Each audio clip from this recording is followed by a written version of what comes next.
আজ বহুদিন পর তিনি ফিরছেন। তাড়াতাড়ি সমস্ত হাতের কাজগুলো গুছিয়ে নিই। উনি আসলে সময় তো দিতে হবে। হঠাৎ কে যেন ডাকলো। তিনি কি তবে চলে এসেছেন? ওনার মতনই গলা পেলাম।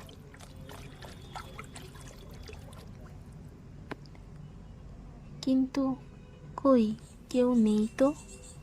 তবে সবটাই আমার মনের ভুল। ওনার আসার আনন্দে এমনটা হচ্ছে বোধহয়। তবে ফিরছেন না কেন এখন? মনে বড় দুশ্চিন্তা হচ্ছে। ভোরের স্বপ্ন সত্যি হয়।